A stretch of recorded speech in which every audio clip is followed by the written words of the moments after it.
lois Delors sont des textes fondateurs qui ont posé les bases du système de la formation professionnelle continue que nous connaissons aujourd'hui.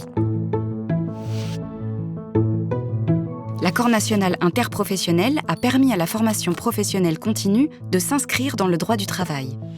Les salariés ont notamment pu bénéficier d'un congé individuel de formation. Les lois Delors consacrent également le principe du dialogue social sur la formation, et ce, à 2 niveaux. Au niveau des entreprises, avec la consultation des représentants des salariés sur la politique de formation. Au niveau des secteurs professionnels, avec la négociation paritaire des dispositifs. Au fil des années, plusieurs réformes ont complété cette réglementation en l'adaptant aux évolutions de la société, de l'économie et du marché du travail. Les plus notables sont l'apparition du contrat de qualification, la création du DIF, des périodes de professionnalisation et des contrats de professionnalisation, la portabilité du DIF, le début du concept parcours pro et la formation des demandeurs d'emploi, la mise en place de l'entretien professionnel, la création du compte personnel de formation et l'introduction du conseil en évolution professionnelle.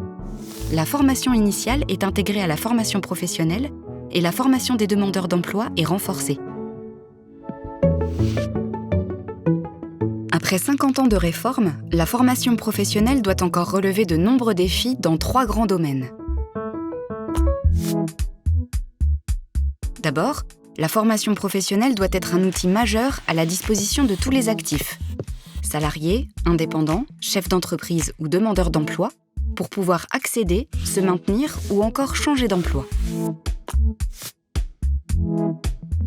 Ensuite, la formation professionnelle doit permettre à chaque personne, indépendamment de son statut, d'acquérir et d'adapter des connaissances et des compétences aux besoins des entreprises en constante évolution. Enfin, l'apprentissage, qui permet de lutter contre le chômage des jeunes et de favoriser l'égalité des chances, doit être soutenu et amplifié quel que soit le niveau de formation. Pour répondre à ces défis, la Fédération Syntec avance ses propositions. Encourager une gestion paritaire efficace en favorisant le rôle des branches, c'est assurer la rencontre entre les besoins de la société et des entreprises que l'État et les partenaires sociaux appellent de leurs vœux.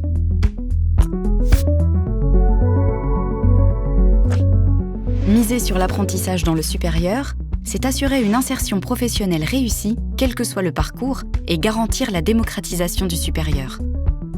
On estime qu'entre 2024 et 2027, l'apprentissage générerait 425 000 emplois supplémentaires, 41 milliards d'euros de valeur ajoutée et rapporterait 11 milliards d'euros aux finances publiques.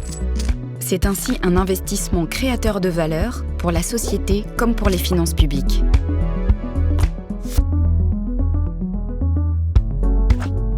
Co-construire les parcours de formation des salariés, c'est permettre à l'entreprise d'accompagner le développement des compétences aux côtés de tous les acteurs.